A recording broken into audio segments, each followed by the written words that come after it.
फिनिशन्स of the नेटवर्किंगच्या related ज्या ज्या concept होत्या त्या आपण बघितल्या. पण आता नेटवर्किंग बरोबरच त्या नेटवर्किंगसाठी जे काय आपण लॅन होते, पण त्याच्या रिलेटेड काही सिक्युरिटी इश्यूज असतात का, त्याची सुरक्षता कशी करायची. कारण आपण ज्यावेळेस नेटवर्क यूज करतो किंवा कम्प्युटर यूज करतो, त्याच्यामध्ये असणारा जो काही इम्पॉर्टंट डेटा आहे आपला, त्याच्या ताब्यात गेल्यानंतर मग त्या कम्प्युटरमध्ये किंवा तुमच्या मोबाईलमध्ये बँकेची इन्फॉर्मेशन असेल, ATMची इन्फॉर्मेशन असेल, तुमची आयडेंटिटी इन्फॉर्मेशन असेल, तुमचे क्वालिफिकेशनचे डॉक्युमेंट्स असतील, या सगळी माहिती जी असते ती तुमच्यासाठी इम्पॉर्टंट आहे. त्याचबरोबरची दुसऱ्यासाठी सुद्धा इम्पॉर्टंट आहे. जी इन्फॉर्मेशन तुमची हॅक करतात, मग हे याच्यापासून आपला बचाव कसा करायचा, आपल्या कम्प्युटरचा किंवा आपल्या माहितीचा बचाव किंवा संरक्षण कसं करायचं, त्या गोष्टीला म्हणायचे नेटवर्क सिक्युरिटी असेल. या सगळ्या गोष्टी आपण इंटरनेटच्या माध्यमातून शेअर करत असतो. आणि ते इंटरनेटचं माध्यम जर सिक्युअर नसेल, त्याला जर सिक्युरिटी प्रोव्हाइड केली नसेल, तर तुमचा डेटा चोरला जाऊ शकतो, हॅमर केला जाऊ शकतो, मॉडिफाय केला जाऊ शकतो, त्याचा इतर गोष्टीसाठी वापर केला जातो. त्याला आपण म्हणतो मग तशा पद्धतीची सिक्युरिटी मेंटेन करणं गरजेचं आहे नेटवर्कसाठी, आणि त्याला म्हणतात नेटवर्किंग सिक्युरिटी. आता नेटवर्क सिक्युरिटी का महत्त्वाची, तर असे काही पर्सन्स असतात का जे काय करत असतात, तुमच्या सिस्टीमवर अटॅक करतात. सिस्टीमवर अटॅक करतात म्हणजे नेटवर्क ब्रेक करण्याचा प्रयत्न करतात ॲज अ चॅलेंज.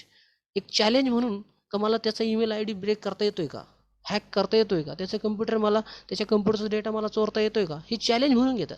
किंवा काही व्यक्ती काय करताय, एक चोरीच्या दृष्टिकोनातून तो डेटा चोरताय, म्हणजे तुमचा बँकेचा पासवर्ड असतील, पिन नंबर असेल, अकाउंट नंबर असेल, त्या गोष्टीचा वापर करताय आणि त्याचा वापर करून तुमचे ATMचे पैसे त्यांच्यामध्ये काय करताय, वर्ग करताय. म्हणजे ह्या गोष्टीसाठी अशा प्रकारचे जे पर्सन असतात त्याला म्हणतात इंट्रुडर किंवा हॅकर्स. आपण त्याला काय म्हणतो, hacker.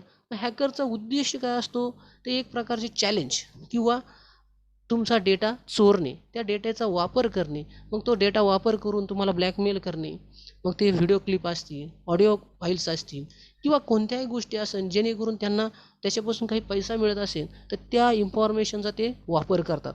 So that is nothing but hacking. आणि अशा ज्या पद्धतीने हॅकिंग करतात, मग हॅकिंग करत असताना ते डेटा चोरतात, मॉडिफाय करतात, डिलीट करतात, तुमचं मशीन बंद पाडतात. मग ह्याच्यासाठी वेगवेगळ्या प्रकारचे अटॅक केले जातात. अटॅक करणे म्हणजे तुमचे सिस्टीमवरून डेटा चोरणे किंवा मॉडिफाय करणे, त्याला म्हणतात attacks. So that having the different types of cyber attack.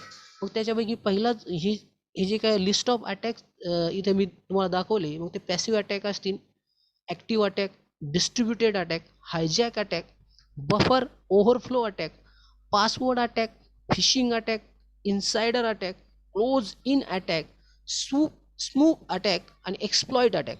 आता वन बाय वन जे इम्पॉर्टन्स वन आहे ते आपण पाहूया. त्यापैकी पहिला जो आहे तो म्हणजे पॅसिव्ह अटॅक. आता पॅसिव्ह अटॅकमध्ये बघा, हे तुम्हाला एक डायग्राम मी तुम्हाला दिसते. ह्या डायग्राममध्ये दोन व्यक्ती बसलेले आहे आणि हे व्यक्ती काय करताय, तर त्यांची इन्फॉर्मेशन शेअर करताय. म्हणजेच Bob send some information to alliance, बरोबर आहे. पण हे जे कम्युनिकेशन आहे, हे कम्युनिकेशन कोणीतरी तिसरा व्यक्ती काय करतोय, वॉच करतोय, ऑब्झर्व करतोय. फक्त ऑब्झर्व करतोय. ते काय करतोय, फक्त पाहतोय आणि त्याच्यातली जी इन्फॉर्मेशन आहे ती काय करतोय, चोरतोय.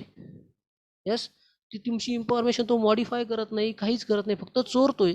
आणि त्याचा वापर तो ॲज पर तुमचा तो पासवर्ड असेल, ATM कार्डची इन्फॉर्मेशन असेल किंवा काय असेल ते, तो मेसेज तो काय करतोय, वाचण्याचा प्रयत्न करतोय, ऑब्झर्व. Passive attack. मग अशा प्रकारचे अटॅक शक्यतो अटॅक अशा प्रकारचे हॅकिंग कुठे केली जाते, तर पासवर्ड चोरण्यासाठी हॅकिंग केली जाते. ठीक आहे. त्याच्याबरोबर पुढचा जो अटॅक आहे म्हणजेच ॲक्टिव्ह अटॅक. आता ॲक्टिव्ह पॅसिव्ह म्हणजे काय, तुमची इन्फॉर्मेशन कोणत्याही पद्धतीने तो मॉडिफाय करत नाही, डिलीट करत नाही, फक्त काय करतोय, ऑब्झर्व करतोय, स्टोअर करून ठेवतोय, थोडक्यात चोरतोय. पण ॲक्टिव्ह अटॅकमध्ये वेगळं पद्धत आहे. ॲक्टिव्ह अटॅकमध्ये काय केलं जातंय, तर फॉर एक्झाम्पल दोन व्यक्ती बोलत असताना, बॉब आणि अलाइज ज्यावेळेस एकमेकाबरोबर कम्युनिकेशन करत असताना, हा तिसरा व्यक्ती काय करतोय, बॉबकडून येणारी इन्फॉर्मेशन असते, म्हणजे पहिल्या व्यक्तीकडून येणारी इन्फॉर्मेशन आहे, हॅकर काय करतो, तो घेतो, कॅप्चर करतो, तिच्यामध्ये मॉडिफाय करतो आणि काय करतो, तो अलाइजला सेंड करतो. म्हणजे मधला व्यक्ती काय करत असतो, तर तुमची इन्फॉर्मेशन चोरून तिला मॉडिफाय करतो, अपडेट करतो आणि दुसऱ्याला पाठवून देतो. म्हणजे तुमच्या कम्युनिकेशनमधला जो मेसेज आहे, जो कडून कडे जायला पाहिजे किंवा बॉबकडून अलायन्सकडे जायला पाहिजे होता, तो जात नाही आणि तो काय केलं, मधल्यामध्ये त्याला मॉडिफाय केलं जातं, त्याच्यामध्ये बदल केले जातात. मग ह्या गोष्टीसाठी आपल्या कम्प्युटरमध्ये बऱ्याच वेळेस आपण म्हणतो की माझ्या कम्प्युटरला खूप व्हायरस झालेले आहे, बस, किंवा मग ह्या व्हायरस जे असतात हे अशा प्रकारचे मॅलिशियस प्रोग्राम असतात. या प्रोग्रामच्या माध्यमातूनच हॅकर काय करत असतो, आपल्या सिस्टीमचा ताबा घेत असतो. आपल्या सिस्टीमवर तो ताबा घेऊन आपल्या सिस्टीमवर किंवा आपल्या कम्प्युटरमध्ये जो काही डेटा असेल तो चोरण्याचं काम करतो. मग त्यासाठी व्हायरस, वॉर्म्स, टोर्जन्स, हॉर्स अशा प्रकारचे वेगवेगळे प्रोग्राम्स वापरले जातात. कारण अटॅक करण्यासाठी खूप काही नॉलेज लागतं अशातला भाग नाही. काही रेडीमेड सॉफ्टवेअर असतात, त्याचा वापर करून सुद्धा इझी वे कुणीही अटॅक करू शकतो. म्हणून आपली सिस्टीम अशा प्रकारे सिक्युअर कर, ठीक आहे. सो ॲक्टिव्ह अटॅक म्हणजे थोडक्यात तुमची इन्फॉर्मेशन मॉडिफाय करायची आणि दुसऱ्या व्यक्तीला पाठवून द्यायची, जेणेकरून तुमच्या दोघांचं कम्युनिकेशन काय होणार आहे, प्रॉपर होणार नाही आहे. म्हणजे एकाने मेसेज दुसऱ्याला पाठवला आहे, पण तो तिसऱ्याने काय केला, त्याच्यामध्ये मॉडिफिकेशन केलं आहे, बदल केला आहे. मग तो कोणताही असेल, अकाउंटमधून 10 रुपयाची काढायची असेल तर तिथे त्यांनी मेसेजमध्ये टाईप केलं 1,00,000. म्हणजे अशा प्रकारचा बदल होऊ शकतो. मग तो एअरलाईनच्या ठिकाणी बँक असू शकते. अशा पद्धतीने हॅकर्स काम करत असतात. पुढे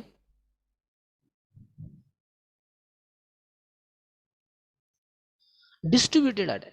आता डिस्ट्रीब्युटेड अटॅक म्हणजे काय बघा, तर डिस्ट्रीब्युटेड अटॅक म्हणजे काय, तर जे काय वेगवेगळे प्रोग्राम्स किंवा जे काय वेगवेगळे सॉफ्टवेअर्स मार्केटमध्ये असतात ते आपण विकत घेत असतो.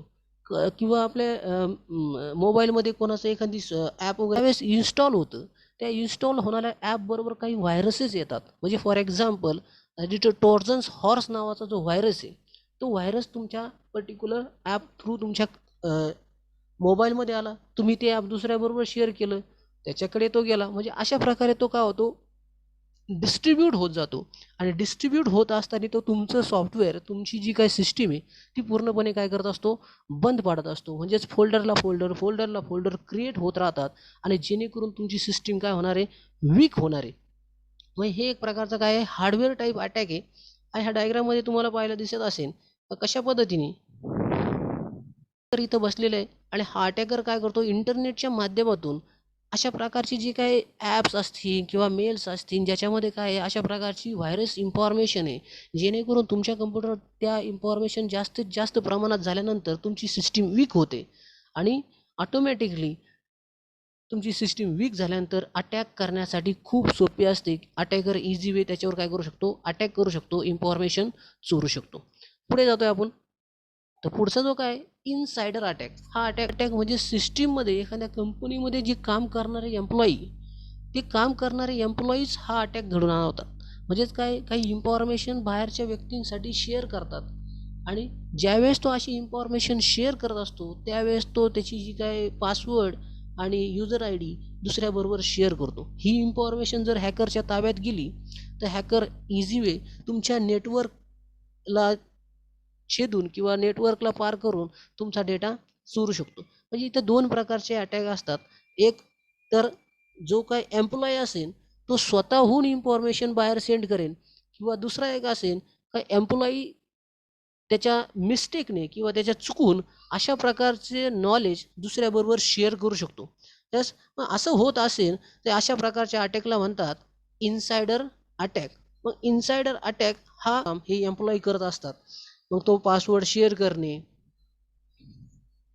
त्याच्यानंतर पुढचा जो अटॅक आहे क्लोज इन अटॅक. आता क्लोज इन अटॅक आपल्या डे टू डे लाईफमध्ये सुद्धा हे एक्झाम्पल तुम्हाला दिसेल का, एखादं पर्टिक्युलर डिव्हाइस म्हणजे बघा, एखाद्या पर्टिक्युलर ठिकाणी वायफाय फ्री आहे, तर आपण काय करतो, लगेच त्या वायफायला लगेच जवळ जातो आणि त्या वायफाय लगेच ॲक्टिवेट करतो. ते वायफाय सिक्युअर आहे का नाही आहे हे चेक आपण करत नाही.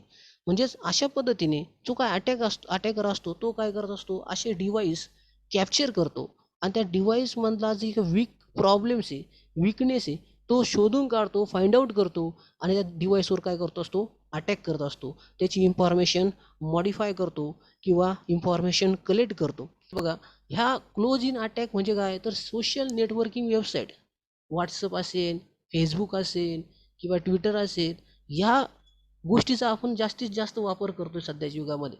पण काही गोष्टी न माहिती होत असताना एखाद्या अननोन पर्सन बरोबर आपण कम्युनिकेशन करतो. तो कम्युनिकेशन करत असताना आपल्याकडून जी इम्पॉर्टंट इन्फॉर्मेशन आहे ती कलेक्ट करतो आणि त्या इन्फॉर्मेशनचा वापर आपला अकाउंट हॅक करण्यासाठी, आपल्याला ब्लॅकमेल करण्यासाठी करत असतो. अशा प्रकारचे जे अटॅक्स आहे त्यांना म्हणतात क्लोज इन अटॅक. ठीक आहे, पुढे जातोय आपण. आता फिशिंग अटॅक हा अतिशय डे टू डे लाईफचा प्रश्न आहे. का फिशिंग अटॅक म्हणजे बघा, लाईक SBIची वेबसाईट तयार करायची, एकदम ॲज इट इज वेबसाईट तयार करायची आणि ती वेबसाईट युजरला प्रोव्हाइड करायची की अकाउंट इन्फॉर्मेशन सेंड करा. युजरलाही पण खरं वाटतं का SBIने मेल मला पाठवला असेल आणि तो काय होतो, ती इन्फॉर्मेशन फिल करतो आणि सेंड करतो. ती इन्फॉर्मेशन SBI बँकला जात नाही, ती इन्फॉर्मेशन कोणाला जाते तर हॅकरला जाते. म्हणजे अशा प्रकारे याला म्हणतात फिशिंग अटॅक, म्हणजेच मासा जाळ्यात पकडणे. मग हे जे काय काम आहे त्याला म्हणतात फिशिंग अटॅक. आणि अशा बऱ्याचशा वेबसाईट किंवा बऱ्याच वेळेस तुम्हाला WhatsAppला सुद्धा मेसेज येत असेल का जिओनी टॉपअप फ्री दिलेला आहे, लिंक ऑन करा. ते लिंक आपण ऑन करतो आणि आपली माहिती सरळ सरळ इन्फॉर्मेशन त्याला फिल करून देतो. ती इन्फॉर्मेशन फिल केल्यानंतर ती इन्फॉर्मेशनचा वापर तो लगेच करत नाही, काही काळानंतर करत असतो. मग ती पॅन कार्ड असेल, आधार कार्ड असेल, तुमचं नाव असेल, बर्थ डेट असतील, ह्या गोष्टींचा वापर तो नंतर करत असतो. That is nothing but hijack attack. आता hijack attack is nothing but तुमच्या दोघांचं जे सेशन आहे, म्हणजेच दोन व्यक्तींचं सेशन आहे. फॉर एक्झाम्पल माझं आणि SBI बँकेबरोबर कम्युनिकेशन चालू आहे. मी बँकेचं अकाउंट काय केलं आहे, ऑनलाईन ओपन केलं आहे ना. आता मी काय करतो आहे, काही पैसे ट्रान्सफर करण्याचा प्रयत्न करतो आहे एखाद्या तिसऱ्या व्यक्तीसाठी, बरोबर आहे. पण हे जे सेशन आहे त्याला म्हणतात हायजॅक सेशन. एक तिसरा व्यक्ती काय करतो आहे, ऑब्झर्व करतो आहे. तिसरा व्यक्ती ऑब्झर्व करत असताना तो पाहतोय का एक व्यक्ती त्या बँकेबरोबर ट्रान्झॅक्शन करतोय आणि त्या ट्रान्झॅक्शनमध्ये काहीतरी अमाऊंट लिहिली, बरोबर. मग ती अमाऊंट, ती जी काही इन्फॉर्मेशन, ती कम्युनिकेशन हा पर्टिक्युलर व्यक्ती काय करतो, ब्रेक करतो आणि त्याचं प्रायव्हेट कम्युनिकेशन त्या बँकेबरोबर म्हणजेच आता आपल्याला असं वाटतंय की आपण खरोखर बँकेबरोबर कम्युनिकेशन करू राहिलो, पण ॲक्च्युली तो बँकेबरोबर कम्युनिकेशन न करता आपण कोणाबरोबर कम्युनिकेशन करत असतो, हॅकर बरोबर कम्युनिकेशन करत असतो. हे बघा, इनोसंट युजरनी काय केलंय, कम्युनिकेशन केलंय सर्व्हर बरोबर, पण ॲक्च्युली काय झालंय बघा, इनोसंट युजर कम्युनिकेशन कोणाबरोबर करू राहिला, इनडायरेक्टली हॅकर बरोबर करू राहिला. म्हणजेच अशा पद्धतीचा जो अटॅक आहे त्याला हायजॅक अटॅक म्हणतात. आता ज्यावेळेस एखादा व्यक्ती सर्व्हर बरोबर कम्युनिकेशन करत असतो, फॉर एक्झाम्पल गुगल सर्व्हर आहे किंवा आणखीन कोणतं सर्व्हर असेल किंवा बँकेचं सर्व्हर आहे, ICICI बँकेचं सर्व्हर आहे. आता मी काय करतो, ICICI बँकेबरोबर कम्युनिकेशन करत असताना मी काहीतरी इन्फॉर्मेशन काय केली, त्या बँकेला पाठवली. आता बँकेकडून मला रिस्पॉन्स येणार आहे, पण रिस्पॉन्स येताना कोणाला येणार आहे, तो सोर्सला येणार. सोर्स म्हणजे मी. पण हॅकरनी काय केलं, माझा ॲड्रेसच बदलून टाकला आणि माझा जो ॲड्रेस आहे दॅट बिकम देअर ॲड्रेस, म्हणजे हॅकरचा ॲड्रेस झाला. म्हणजे आता जे काय ICICI बँक रिव्हर्स क्युरी मला पाठवणार आहे, ती क्युरी मला न येता त्या हॅकरला येणार आहे. म्हणजेच थोडक्यात काय करणे, ॲड्रेस मॉडिफाय करून टाकणे. आपल्या जो मोबाईलला, प्रत्येक मोबाईलला इंटरनेटचा IP ॲड्रेस असतो, त्याला आपण आणि तो ॲड्रेस काय करतो, हॅकर चेंज करतो आणि ऑटोमॅटिकली आपलं कम्युनिकेशन बंद पडतं आणि त्याच्याबरोबर कम्युनिकेशन काय होतं, सुरू होतं. अशा प्रकारच्या अटॅकला म्हणतात स्नूप अटॅक. म्हणजेच काय, आयतं त्याला भेटतं. पुढे पाहतोय आपण, पुढचा जो अटॅक आहे बफर ओव्हरफ्लो. आता बफर ओव्हरफ्लो अटॅक म्हणजे काय बघा, बफर ओव्हरफ्लो म्हणजे काय, हॅकर काय करत असतो, आपल्या ॲप्लिकेशन सॉफ्टवेअरला जास्तीत जास्त डेटा सेंड करत राहतो. जेणेकरून काय होणार आहे, आपली सिस्टीम ओव्हरफ्लो होणार आहे. आणि सिस्टीम ओव्हरफ्लो झाल्यामुळं ऑटोमॅटिकली काय होणार आहे, ज्यावेळेस आपल्याला सिस्टीममधून काही सेंड करायचं असेल त्यावेळेस प्रॉब्लेम येते. आणि अशाच वेळेस सिस्टीम ज्यावेळेस वीक होते त्यावेळेस हॅकर काय करणार आहे, त्याच्यावर अटॅक करणार. हॅकर त्याच्यावर अटॅक का करू शकतात, तर तुमची सिस्टीम वीक झालेली आहे, कारण हॅकरनी खूप सारं मटेरियल त्या पर्टिक्युलर सो अशा प्रकारचा बफर ओव्हरफ्लो अटॅक आहे. एखादा व्हायरस ह्या कामासाठी केला जातो. म्हणजे व्हायरस जर आपल्या खूप मशीनवर झाले तर आपल्या मशीनमध्ये इंटरनेट व्यवस्थित चालत नाही. मग ज्यावेळेस आपल्या अशा गोष्टी वीक होतात, सिस्टीम स्लो होते, ह्या कारणामुळं जो हॅकर असतो किंवा जो डेटा चोरणारा आहे, इंट्रुडर म्हणतो आपण त्याला, तो काय करत असतो, आपला डेटा चोरतो किंवा चोरू शकतो. त्याच्यानंतर आता एक्सप्लॉइट अटॅक म्हणजे आता त्या पर्टिक्युलर हॅकरला, त्या पर्टिक्युलर अटॅकरला तुमच्या सिस्टीमबद्दल सगळं माहिती आहे. तुमची सिस्टीम कोणती ऑपरेटिंग सिस्टीम आहे, तुमच्या सिस्टीममध्ये कोणते सॉफ्टवेअर्स आहे, त्या सॉफ्टवेअर्समध्ये काय प्रॉब्लेम्स आहे, ह्या प्रॉब्लेमचा, विकनेसचा, दॅट इज वर्नॅबिलिटीज, त्याचा वापर करून तुमच्या सिस्टीमवर तो अटॅक करत असतो. अशा प्रकारला म्हणतात एक्सप्लॉइट अटॅक. म्हणून तुमची सिस्टीमवर तुम्ही जरी लॅपटॉप यूज करत असाल किंवा मोबाईल यूज करत असाल, त्याला अँटीव्हायरस असला पाहिजे, त्याचे सिक्युरिटी फीचर्स ॲक्टिवेट केले पाहिजे. तर ह्या सगळ्या गोष्टी आपल्याला क्लिअर अंडरस्टँडिंग करून घ्यावी लागतात, कारण आपली जी इन्फॉर्मेशन आहे ती आपल्यासाठी खूप महत्त्वाची. ज्यावेळेस ती इन्फॉर्मेशन दुसऱ्याच्या ताब्यात जाणार आहे, तो आपल्याला काय करत असतो, ब्लॅकमेल करत असतो, किंवा आपले त्या थ्रू आपले बँकेचे ट्रान्झॅक्शन, आपले पैसे तो काय करत असतो, चोरू शकतो. ठीक आहे, पुढे जाऊया आपण. आता पासवर्ड अटॅक. हा अटॅक तर अतिशय महत्त्वाचा आहे. पासवर्ड अटॅक बऱ्याच वेळेस आपण ATMमध्ये जातो. ATMमध्ये गेल्यानंतर आता नवीनच ATMमध्ये प्रत्येक ATMमध्ये एक मेसेज येतो का, ATMमध्ये आपण पिन नंबर टाईप करताना एक मेसेज येतो का, काय करा तुम्ही त्याच्यावर हात ठेवा, असं ते सांगतात. हँड ओव्हर कीज, बरोबर आहे. मग का, तर काही त्या पर्टिक्युलर ते जे ATM रूम असेल तिथे कुठेतरी कॅमेरा जर लावला असेल, तो कॅमेरा काय करत असतो, जो युजर येणार आहे तो कोणत्या की प्रेस करतो हे तो ऑब्झर्व करतो आणि रेकॉर्ड करतो. आणि तो काय करत असतो, त्या अनऑथराईज युजरला किंवा हॅकरला पाठवून देतो. म्हणजे नंतरच्या काळामध्ये तुमचं ATM जर चोरलं गेलं, तर तो काय करत असतो, त्याचा वापर करू शकतो किंवा डुप्लिकेट ATM तयार करून तुमचे पैसे काढून घेऊ शकतो. मग पासवर्ड अटॅक म्हणजे काय, तर पासवर्ड चोरणे. मग तो बँकेचा पासवर्ड असेल, मग आता पासवर्ड कुठे कुठे म्हणजेच अशा पद्धतीने पासवर्ड चोरले जातात, कारण पासवर्ड काही काळासाठी त्या सिस्टीममध्ये स्टोअर असतात. So that having the 3 types of password, that is attack: dictionary attack, boot force attack आणि हायब्रिड अटॅक. डिक्शनरी अटॅक म्हणजे काय, तर एक जनरल लिस्ट बनवायची, की एवढे एवढे पासवर्ड असतील. एक फाईल बनवायची आणि ती फाईल काय करायची, त्या प्रोग्रामला किंवा त्या सॉफ्टवेअरला प्रोव्हाइड करायची. त्या लिस्टपैकी एखादी एक तरी पासवर्ड जरी मॅच झाला तर सिस्टीम काय होते, ओपन होते. अशा प्रकारे म्हणतात त्याला डिक्शनरी अटॅक. थोडक्यात पासवर्डची एक डिक्शनरी तयार करायची. बूट फोर्स अटॅक म्हणजे काय, आता बऱ्याच वेळेस बघा, एखादा मोबाईल जरी आपल्याला सापडला तर आपण करून पाहतो, पॅटर्न मॅच करून पाहतो, होतोय काय, एक झाला नाही, दुसरा झाला नाही, तिसरा झाला नाही. तिसरा झाल्यानंतर तो काय होतो, हँग होतो, बरोबर आहे, लॉक होतो. मग ही त्याच्यामध्ये काय एक फॅसिलिटी प्रोव्हाइड केलेली. पण तशाच पद्धतीने हॅकर काय करत असतो, तर बूट फोर्स अटॅक करतो. म्हणजेच काय, आपल्याकडे जेवढे त्याला कॉम्बिनेशन त्याच्याकडे असतील तेवढे तो वापरून पाहतो. नंबर मॅच करतो, नंबर अल्फाबेट मॅच करतो, बर्थ डेट मॅच करतो, नाव मॅच करतो. हे सगळं तो मॅन्युअली नाही करत, तर त्यासाठी रेडीमेड सॉफ्टवेअर असतात, त्याचा वापर करून तो ते करत असतो. ठीक आहे, तर पुढे मेथड्स ऑफ अटॅक. अटॅक करण्याच्या काही मेथड्स आहे. आता आपण बघितले अटॅकचे टाईप्स, मग ते पॅसिव्ह अटॅक असतील, ॲक्टिव्ह अटॅक असतील. पण हे अटॅक करण्यासाठी काहीतरी पद्धत किंवा मेथड वापरली जाते. ह्या लिस्ट केलेल्या मेथड्स आहे: व्हायरसेस, स्पायवेअर्स, वॉर्म्स, बूट फोर्स अटॅक, डिक्शनरी अटॅक आणि डेनाईल ऑफ सर्व्हिस सर्व्हिस. ह्या सगळ्या आपण आता वन बाय वन पाहणार आहोत.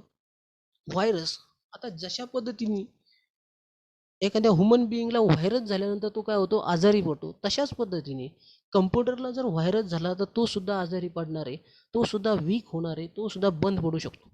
आणि ज्यावेळेस सिस्टीम वीक होते त्यावेळेस तिचा डेटा चोरण्याची शक्यता खूप जास्त असते. आणि हे व्हायरस, मग ते व्हायरस कोणते असतील, न्यू फोल्डर नावाचा व्हायरस आहे, त्याच्यानंतर सी प्रोग्रामिंग, XXX, असे बरेच व्हायरस तुम्हाला तुमच्या लॅपटॉपमध्ये दिसत असतील, किंवा इवन तुमच्या मोबाईलमध्ये सुद्धा असे व्हायरस येत असतात. मग ह्या व्हायरसचं काम काय आहे, एक तर तुमच्या सिस्टीमचा ताबा घेणे आणि तुमच्या सिस्टीममध्ये असणारी इन्फॉर्मेशन, हे व्हायरस ज्या व्यक्तीने बनवला आहे त्या व्यक्तीपर्यंत पोहोचवणे, हे व्हायरसचं काम आहे, बरोबर आहे. पुढचं म्हणजे स्पायवेअर. आता स्पायवेअर सुद्धा काय, एक प्रकारचं व्हायरसच आहे, पण हा व्हायरस थोडा वेगळ्या पद्धतीने काम करत असतो. हा पूर्णपणे सिस्टीमला बंद पाडत नाही, म्हणजे मालवेअर आहे थोडक्यात. पण स्पायवेअर जर आपला इन्स्टॉल केला जातो, स्पायवेअर कशा थ्रू येत असतो, तर जे काय अनऑथराईज ॲप्स असतात, अनऑथराईज वेबसाईट्स असतात, याच्या थ्रू स्पायवेअर आपल्या सिस्टीममध्ये येत असतो. या सिस्टीममध्ये आल्यानंतर याचं काम काय, हा तुमच्या सिस्टीमला बंद पाडत नाही, पण तुमच्या सिस्टीममध्ये जे जे चालू आहे, तुम्ही जे ज्या ॲक्टिव्हिटीज करतात, त्या ॲक्टिव्हिटी सगळ्या रेकॉर्ड करणे, आणि त्या ॲक्टिव्हिटी किंवा मग ते पासवर्ड असतील, युजर आय डी असतील, ही सगळी कॉन्फिडेन्शियल इन्फॉर्मेशन असेल, ही त्या हॅकरला पाठवणे, त्या ज्या कोणी तो स्पायवेअर तयार केला आहे त्याच्यापर्यंत ही इन्फॉर्मेशन तो पोच करत असतो. मग ही इन्फॉर्मेशन पोच करण्यासाठी काय माध्यम आहे, तर प्रोग्राममध्ये तशा प्रकारे कोड लिहिलेला असतो, त्याच्यामध्ये तशा प्रकारे ईमेल आय डीज, वेबसाईट लिहिलेल्या असतात, जेणेकरून तुम्ही बँकेची इन्फॉर्मेशन करत असाल, एखादा पासवर्ड टाईप करत असाल, कीबोर्डचा वापर करत असाल, हे सगळे जे काही कॅरेक्टर्स आहे हे सगळे स्टोअर करून ऑटोमेटेड आहे विथ इंटरनेटच्या माध्यमातून ते हॅकरपर्यंत पोहोचवतात. ठीक आहे. पुढे जातोय आपण वॉर्म्स. आता वॉर्म्स काय आहे बघा, तर वॉर्म्स या पूर्णपणे सिस्टीमला काही घातक नाही आहे. सिस्टीमचं ते डायरेक्टली तुमची सिस्टीम काय बंद पाडू शकत नाही. पण वॉर्म्समुळे काय होतं, तुमच्या सिस्टीमची कॅपॅसिटी कमी होते. फॉर एक्झाम्पल न्यू फोल्डर नावाचं हे सिस्टीम वीक होत जाते. सिस्टीममध्ये डेटा म्हणजे तुमची मेमरी कॅपॅसिटी खूप वीक होत जाते आणि त्याच्यामुळं ऑटोमॅटिकली तुमची सिस्टीम अटॅक होऊ शकतो. ठीक आहे. सो आता पुढे जाऊया आपण. Password attack. मी आता तुम्हाला याच्या आधीच सांगितलं का पासवर्ड अटॅकमध्ये बूट फोर्स अटॅक आहे. बूट फोर्स अटॅक म्हणजेच काय, हॅकर काय करत असतो, वेगवेगळे कॉम्बिनेशन यूज करत असतो. वेगवेगळे कॉम्बिनेशन म्हणजे नंबर यूज करेन, त्याचबरोबर कॅरेक्टर यूज करेन, या नावं, बर्थ डेट ह्या सगळ्यांचं कॉम्बिनेशन करून तो तयार करून काय करतो, त्या सिस्टीमवर ॲप्लाय करत असतो. मग त्याच्यापैकी एक तरी त्याचा काय होतं, जर मॅच झाला तर सिस्टीम ओपन होईल, मॅच नाही झाला तर तो पुढचं कॉम्बिनेशन घेत असतो. म्हणजे अशा प्रकारे तो काय करत असतो, अटॅकवर अटॅक म्हणजेच काय, वेगवेगळे कॉम्बिनेशन ॲप्लाय करून पाहतो. जर त्याचा हेतू साध्य झाला तर तुमची सिस्टीम काय होणार आहे, ओपन होणार आहे. आणि सिस्टीम जर ओपन झाली तर तो त्याच्यामधला डेटा नक्कीच चोरेन. ठीक आहे. तर पुढे जातोय आपण, डेनाईल ऑफ सर्व्हिस अटॅक. आता डेनाईल ऑफ सर्व्हिस अटॅक म्हणजे अशा पद्धतीचे बघा, का तुमचं जे नेटवर्क आहे, फॉर एक्झाम्पल तुम्ही एका बँकेमध्ये काम करताय आणि बँकेचा डेटा काय करायचा आहे, एका सो ऑन व्यक्तीला काय करायचं आहे, चोरायचं आहे. तर तो काय करत असतो, बँकेला खूप साऱ्या रिक्वेस्ट, खूप सारे व्हॅल्यूम्स म्हणजे खूप सारा डेटा काय करतो, तो सेंड करत असतो, अनवॉन्टेड डेटा. त्याच्यामुळे ते ॲप्लिकेशन काय होतं, वीक होतं. येस. मग आपली विद्यापीठ पुणेची जर वेबसाईट असेल, एकाच वेळेस जास्तीत जास्त विद्यार्थ्यांनी फॉर्म भरण्याचा प्रयत्न केला, ती लिंक काय होते, बंद पडते. मग तशाच पद्धतीने त्या ॲप्लिकेशन सॉफ्टवेअरला जास्तीत जास्त डेटा सेंड करून करून ती काय होते, ओव्हरलोड होते. आणि ओव्हरलोड झाल्यामुळं ती सिस्टीम काय होते, अटॅक करण्यास इझी जाते. फॉर एक्झाम्पल जगलिंग बॉल बघा, एखादा सर्कसमध्ये जर तो 2 बॉल घेऊन जर असे 2 बॉल जर कॅच करत असेल तर तो इझी करतो, 3 करतो. पण अचानक जर चौथा बॉल आला तर त्याला जजमेंट करता येत नाही, जगलिंग करता येत नाही आणि तो काय होतं, बॉल सगळे खाली पडतात. तशाच पद्धतीने का ज्यावेळेस एक रिक्वेस्ट आली ती बँक सर्व्हिस करते, 2 आल्या, 3 आल्या, 4 आल्या, 5 आल्या, पण सर्टन तिची कॅपॅसिटीच्या वरती ज्यावेळेस रिक्वेस्ट यायला सुरुवात होते त्यावेळेस ती सिस्टीम काय होते, ओव्हरलोडेड होते. आणि त्यालाच म्हणतात डेनाईल सर्व्हिस. आणि ऑटोमॅटिक सिस्टीम वीक झाली का अटॅक करण्यास सोपी असते. त्याच्यानंतर पुढे जातोय आपण, goals of goals for security. सिक्युरिटीची गोल काय, सिक्युरिटी कशा पद्धतीची असली पाहिजे, यस, सिक्युरिटीचं टार्गेट काय. आता टार्गेटमध्ये सगळ्यात महत्त्वाचं म्हणजे तर confidentiality, integrity, availability and non reputation. आता कॉन्फिडेन्शियलिटी म्हणजे काय बघा, आता जो काय डेटा आहे माझा तो कॉन्फिडेन्शियल असला पाहिजे. तो डेटा कुणी ॲक्सेस करायचा, कशा पद्धतीने ॲक्सेस चालेल का, नाही. सो तशा पद्धतीची प्रिकॉशन घेऊन त्याला काहीतरी पासवर्ड प्रोव्हाइड करणे, त्याला log in I D provide करणे. So nothing but confidentiality. Integrity, कोणत्याही अनऑथोराइज युजरला आपल्या नेटवर्कमध्ये इन करता नाही आली पाहिजे किंवा तो नेटवर्कचा यूज करता नाही आला पाहिजे. म्हणून प्रत्येक नेटवर्कमध्ये काय असतो, पासवर्ड यूज केलेला असतो, युजर आय डी यूज केलेला असतात. त्याच्याशिवाय तो आपण ती पर्टिक्युलर सिस्टीम यूज करू शकत नाही. अवेलेबिलिटी, ज्या वेळेस मला ती इन्फॉर्मेशन किंवा ज्या वेळेस मला ती सिस्टीममधून डेटा सेंड करायचा असेल त्यावेळेस ती सिस्टीम मला अवेलेबल झाली पाहिजे. नाही तर मग बरेचसे व्हायरस आहे आणि आता नेटच ऑन होत नाही. So that is called unavailability of the system. आणि लास्ट, नॉन रेप्युटेशन. ज्यावेळेस आपण इंटरनेटचा माध्यमाचा यूज करत असतो आणि इंटरनेटच्या माध्यमाचा यूज करून एक व्यक्ती दुसऱ्या व्यक्तीला काहीतरी इन्फॉर्मेशन सेंड करत असते, त्या इन्फॉर्मेशन सेंड करत असताना तिची ऑथेंटिकिटी म्हणजे त्याच व्यक्तीने ही इन्फॉर्मेशन मला पाठवली हे कशावरून मी समजणार आहे, तर तिच्यामध्ये तशा प्रकारचे काहीतरी प्रिकॉशन घेतल्या पाहिजे. त्याच्या नॉन रिप्युटेशन हे झाले गोल्स फॉर दी सिक्युरिटी. आता पुढे जातोय आपण, ई कॉमर्स सिक्युरिटी. आता ई कॉमर्स सिक्युरिटी पाहण्याआधी what is mean by e commerce. E commerce काय, ई कॉमर्स म्हणजे इलेक्ट्रॉनिक कॉमर्स. आत्ता ह्या कोविड-19च्या काळामध्ये आपण सगळ्यात जास्त ई कॉमर्स वापरतोय. ऑनलाईन आपण सगळ्या गोष्टी करत आहे, ऑनलाईन आपण परचेस करतोय. यस, म्हणजेच ज्या गोष्टी आपण मॅन्युअली करत असतो, एखादी वस्तू आपण दुकानातून विकत घेतो, पैसे देऊन विकत घेतो, तीच गोष्ट आपण ऑनलाईनच्या माध्यमातून करतोय. याला म्हणायचं इलेक्ट्रॉनिक कॉमर्स. यस, जो काही व्यवहार आहे आपला तो इलेक्ट्रॉनिकली आपण करतोय. आणि ह्या इलेक्ट्रॉनिक ज्यावेळेस आपण व्यवहार करत असतो, ह्या व्यवहार करत असताना सुद्धा ऑथेंटिकेशन ऑफ ट्रान्झॅक्शन, म्हणजेच त्या पेमेंट गेटवे ते ऑथोराईज आहेत का नाही हे सगळं चेकआउट करणे, त्याला म्हणतात ई कॉमर्स. आणि त्याच्या रिलेटेड सिक्युरिटी म्हणजेच ई कॉमर्स सिक्युरिटी. आता हे type of e commerce business B2B म्हणजेच बिझनेस टू बिझनेस. येस, म्हणजेच ऑनलाईनच काय करायचं आहे, एक कंपनी दुसऱ्या कंपनीला माल पाठवते, ती कंपनी परत तिसऱ्या कंपनीला माल, म्हणजेच बिझनेस टू बिझनेस काय होतं आहे, ट्रान्झॅक्शन होत आहे. त्याचबरोबर बिझनेस टू कन्झ्युमर म्हणजे Amazon, consumer to business again Amazon. आपले बरेच व्यक्ती आपल्याकडे असणारा माल त्या वेबसाईटवर टाकताय आणि तो विकला जातोय. So consumer to business, consumer to consumer म्हणजेच इंटरनेटचा माध्यम करून किंवा वेबसाईटच्या कन्झ्युमर म्हणजेच त्या वेबसाईटच्या माध्यमातून कन्झ्युमर आपलं प्रॉडक्ट टाकतोय, दुसरा कन्झ्युमर ते प्रॉडक्ट पाहतोय आणि तशा पद्धतीने त्या कन्झ्युमर बरोबर डायरेक्टली कॉन्टॅक्ट करतोय. अशा पद्धतीने कन्झ्युमर टू कन्झ्युमर ह्या वेगवेगळ्या ई कॉमर्सच्या बिझनेस स्ट्रॅटर्जी आहे. पुढे पाहतोय आपण नथिंग बट कम्प्युटर फॉरेन्सिस. आता computer forensics is nothing but that is a process of using scientific knowledge for collecting, analyzing and presenting evidence to the court. yes, फॉरेन्सिस काय, थोडक्यात सी आय डी काय करत असतं, आपल्या सायंटिफिक नॉलेजचा वापर करून आणि त्या डेटाचं ॲनालिसिस करेन, कलेक्ट करेन किंवा for the purpose of evidence, त्या पर्टिक्युलर गुन्ह्याच्या रिलेटेड जे काही इव्हिडन्स आहे ते गोळा करण्याचं काम हे फॉरेन्सिस करत असतं आणि with help of use of science. आता कम्प्युटर फॉरेन्सिस म्हणजे काय, तर कम्प्युटरचं माध्यम करायचं, कम्प्युटरचा यूज करायचा आहे. मग कम्प्युटरमध्ये असणाऱ्या ज्या गोष्टी, मग नेटवर्क असेल, वायरलेस कम्युनिकेशन असेल, सिस्टीम असेल, म्हणजेच काही व्यक्ती काही फ्रॉड करत असताना किंवा काही क्राईम करत असताना कम्प्युटरचा वापर करता. मग कम्प्युटरचा क्राईम केल्यानंतर म्हणजे काही गोष्टी चोरण्यासाठी किंवा काही एखादा अटेम्प्ट करण्यासाठी, क्राईम रिलेटेड अटेम्प्ट करण्यासाठी कम्प्युटरचा वापर करत असतात.